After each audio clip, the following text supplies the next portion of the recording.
Okay, guys, I had to switch over to another camera because the GoPro died. Um, we're coming up on the 71-mile mark where we will be making a turn over to from the towards the Dolphin VOR. Um, we're less than 10 miles out, so I guess seeing that we're monitoring the unicorns, I guess we should be in Miami airspace now and not Key West airport airspace. So I'm going to switch over to Miami's frequency and announce myself. Unicorn for Miami is 123.0.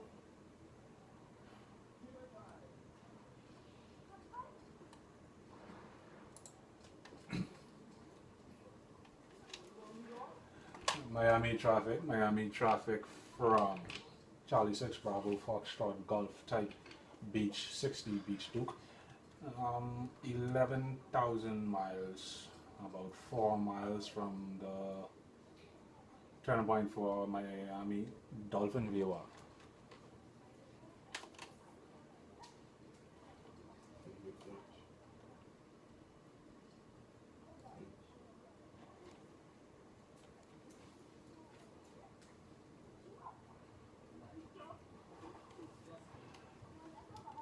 Okay. Dolphin VOR, as we said earlier, was on 113.9 and we are on 17 miles away from Key West. So I am going to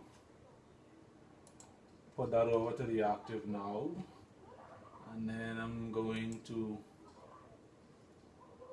go to my navigation.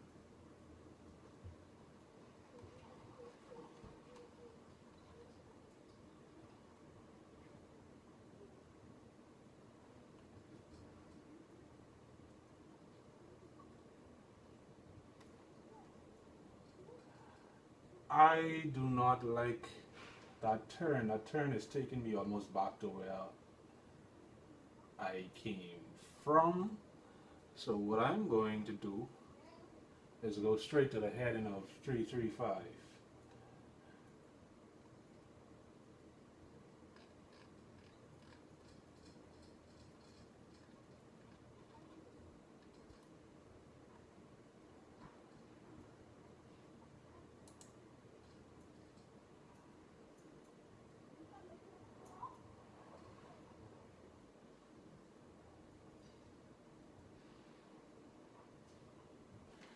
I'm going to go to the heading of 335. That'll take me towards the Holland intersection for Fort Lauderdale's runway 10, and I'm going to check that frequency for the Miami Dolphin VOR, and that is going to be done on Sky Vector. Sky Vector is telling me that it's 113.9.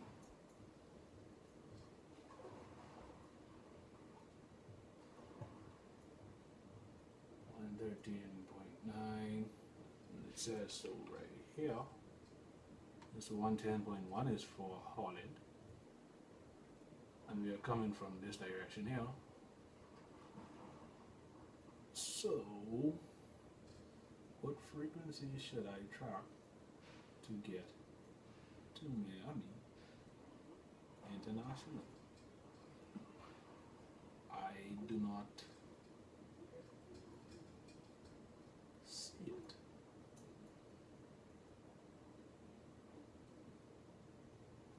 I see Palm Beach VOR. I see Rimini VOR for the Bahamas. I see Homestead. Okay, so let me go over to AirNav and put in Miami and see which VOR is around and get that frequency. 113.9. So I have no idea as to why it took me almost in the direction that I came from. But what I will do now is put in the VOR information for Fort Lauderdale, which is 114.4.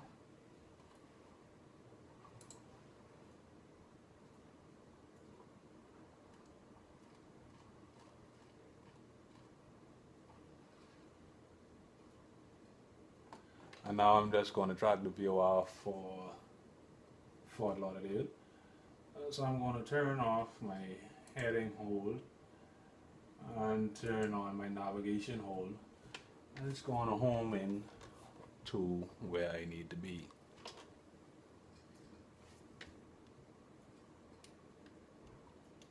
The temperature is holding steady. Still at 11,000. And about 50 odd miles away from the Holland intersection.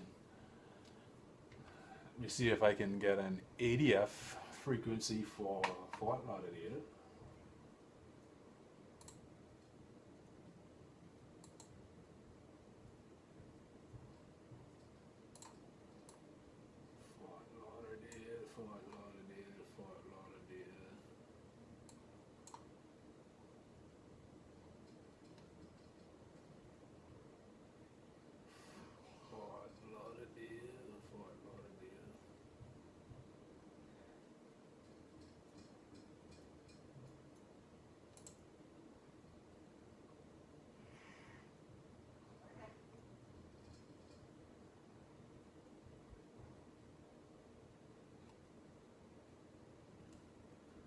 Fort Lauderdale, Fort Lauderdale, Fort Lauderdale.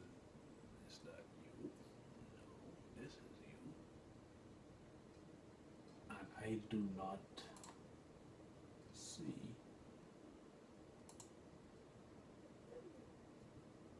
an ADF frequency for Fort Lauderdale. I guess that is because they vector you. I am not sure. I do not know. Flight simulator for me is a hobby and not a job. I'm not a pilot. I'm a retired policeman.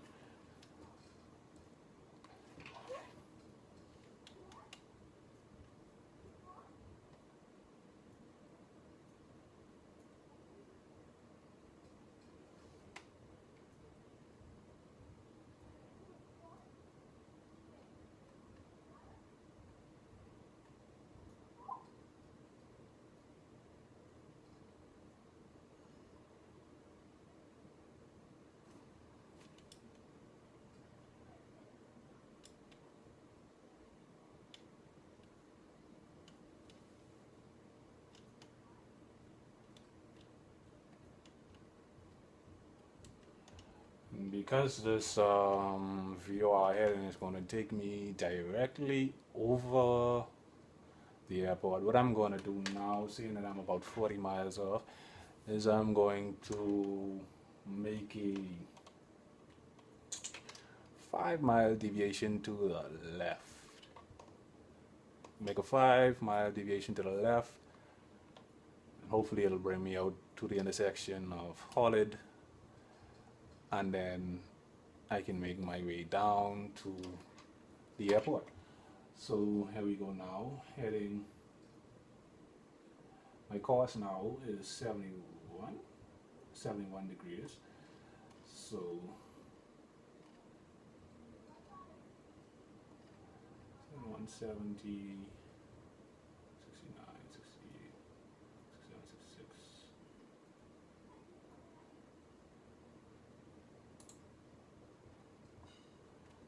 Make a small deviation, and the reason I'm not making a large deviation is because, okay,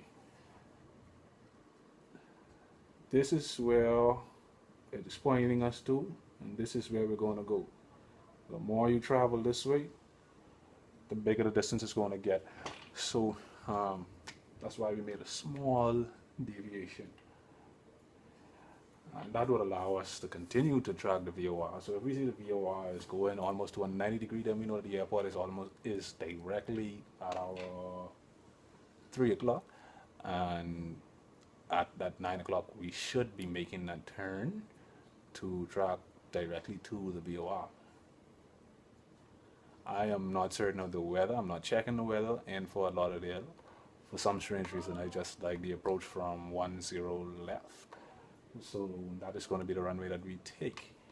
Although I think that if I check the weather, I will be told that the winds are going to be from the other direction, which is going to make 27 and left and right, the active runways. But hey, it's a simulator, you can do it.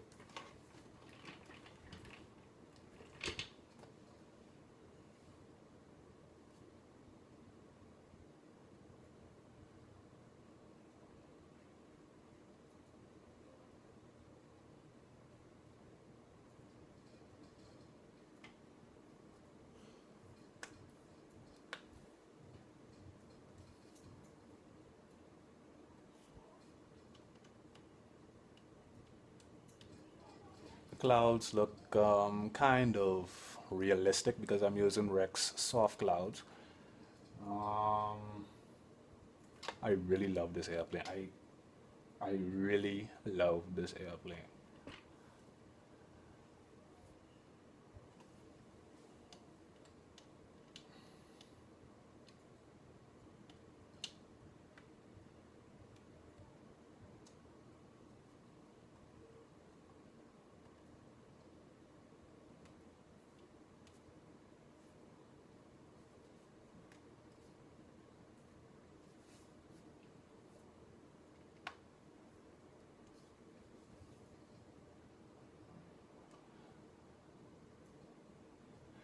And because I'm at 11,000 feet and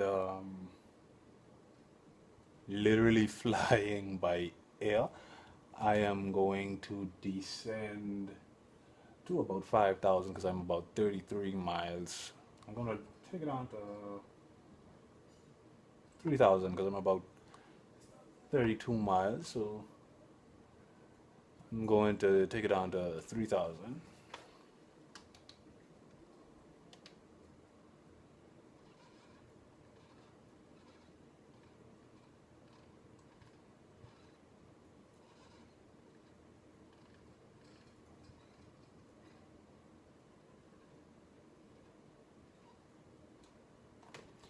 Naturally, the plane is going to speed up because you're no longer trying to maintain level flight. You're going down. Gravity is going to increase you. So I'm paying attention to my airspeed now.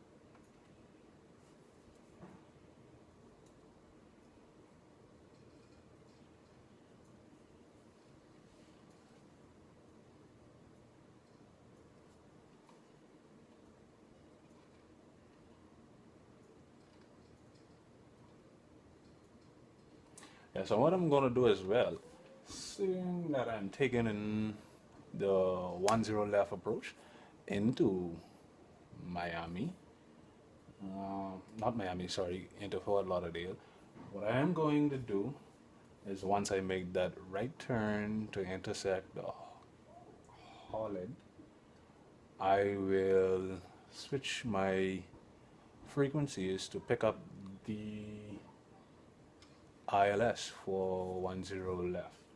Bear in mind, I am not flying with flight following.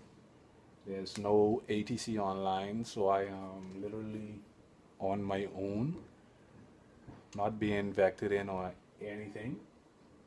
So some things that I can get away with, but I am going to try and keep it as close to what I know the visual rules to be. Like I said, I'm not a pilot, never was a pilot, flew once or twice, but it was just an experience.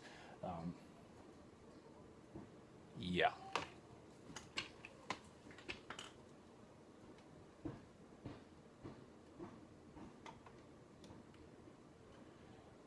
I'm going to increase my vertical descent speed to 1500 feet per minute.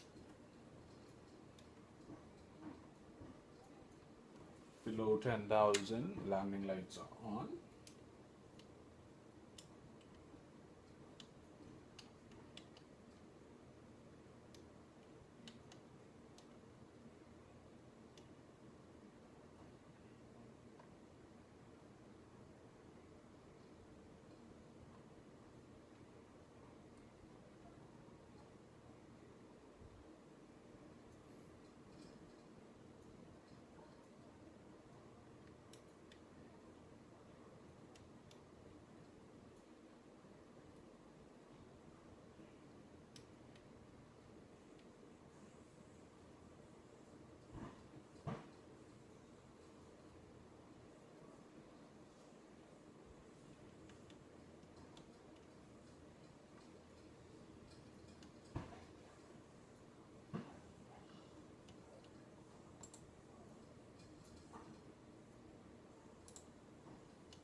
Okay, now that I am in the descent, I'm noticing that my view indicator is becoming very active. I am about 14 miles from the Fort Lauderdale VOR, and it is telling me that it is at my 1 o'clock.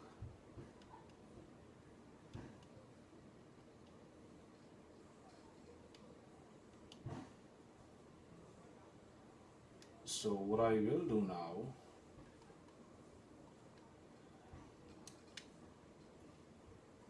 is make a larger deviation to the left.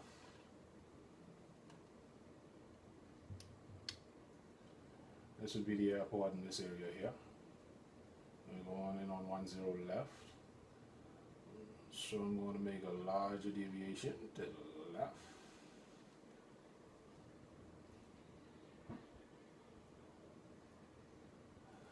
Okay, and now I am going to take control of the aircraft.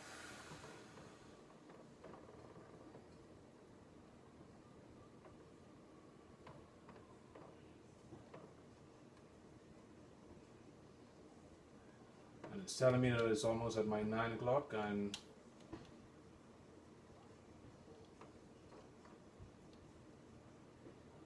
I guess it's right. Not 9 o'clock, 3 o'clock, sorry. 3 o'clock.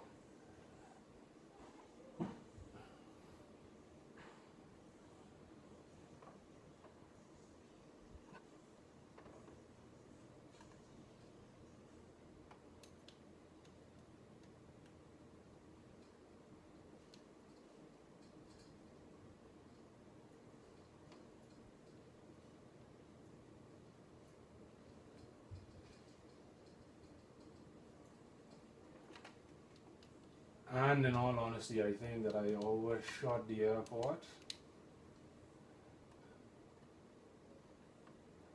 So what I'm going to do now is I'm going to make that right turn and make a correction.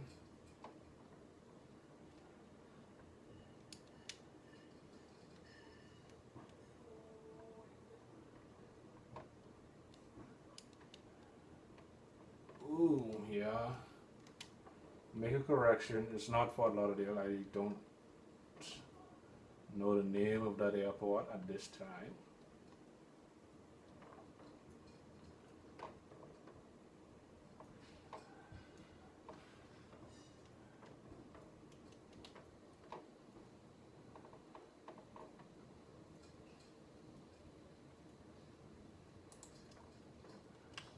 Announce myself. Fort Lauderdale traffic, Charlie 6 Bravo Foxtrot Golf, type Beach 60 inbound for 10 left.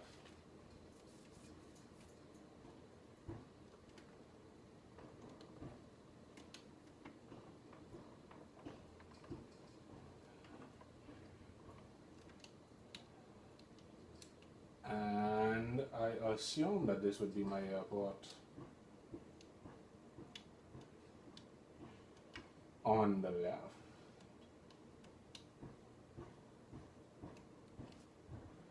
And to be sure,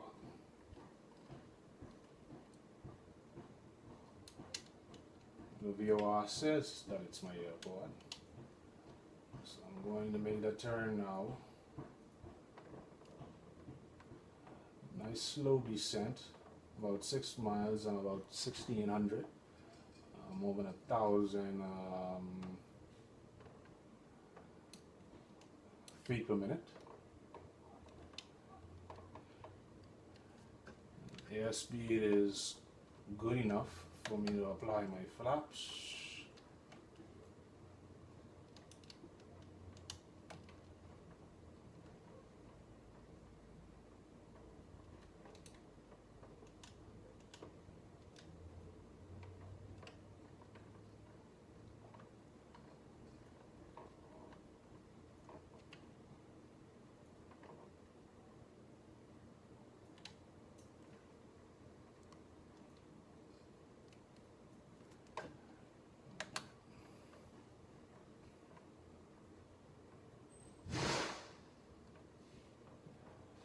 Okay, my poppy lights are telling me that I am a bit high now. No problem, that'll be corrected. Reduce the speed.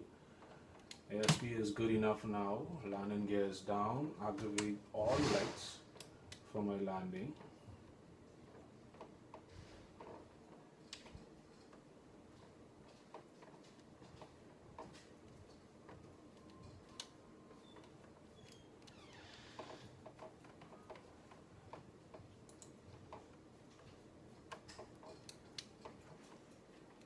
The glide slope information is telling me that I am a bit high, so I'm going to bring it down.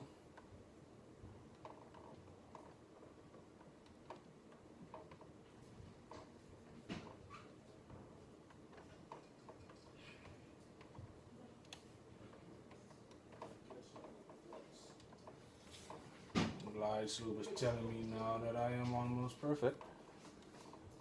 I'm going to put this down. You'll hear from me in a second.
Down, cleaning up the aircraft. Flaps are retracted. Fort Lauderdale traffic, type Beach 60, Charlie 6 Bravo Foxtrot Golf, clear 10 left, taxi to the stand via Bravo.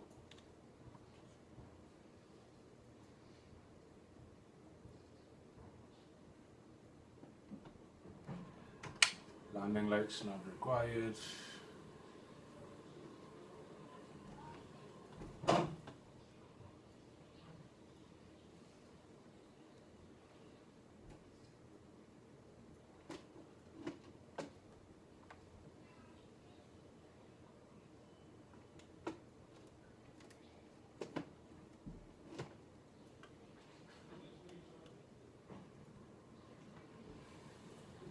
Somebody must have called ahead and told them that I may have needed some fuel.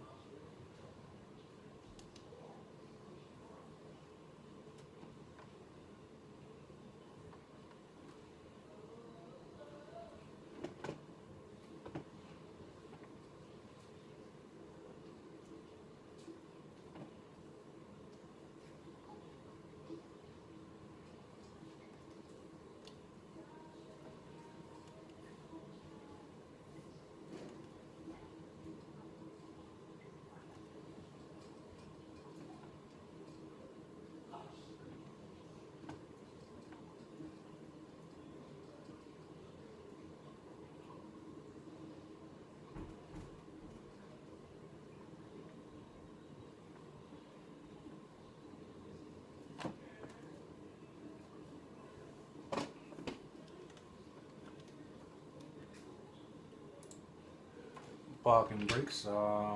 Let me go and get offline, and we're going to view flight analysis, which is going to show us that there was a big hiccup when I overshot the airport by a few miles. And then again,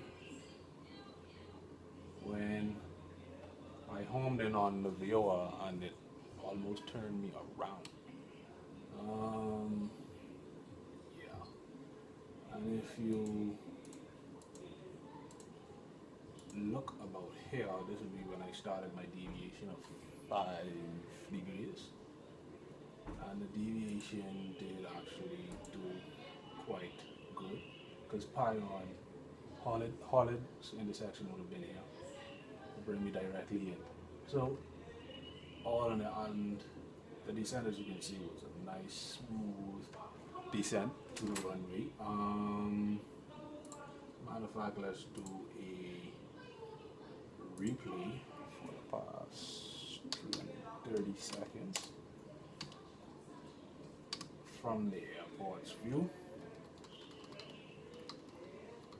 And there I am, making that correction turn to get in to Fort Lauderdale after we overshot the airport.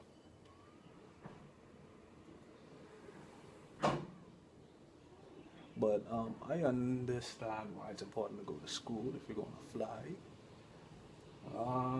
But I also believe that you just need a bit of common sense. Why, if you are coming from a heading,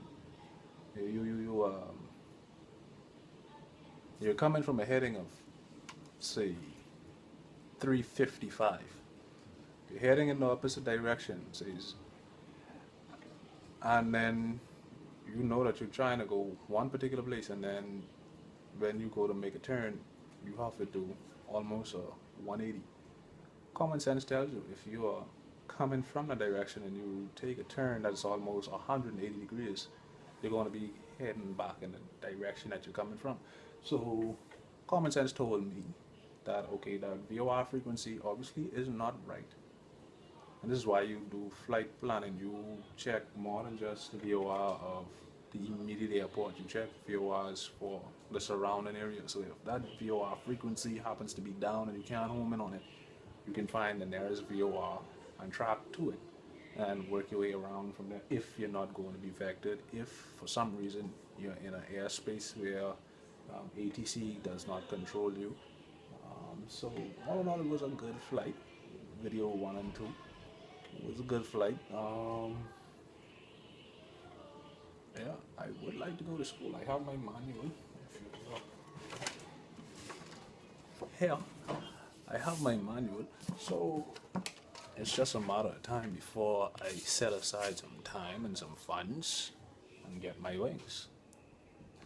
But like I say, simulation is good, simulation is fun. Back.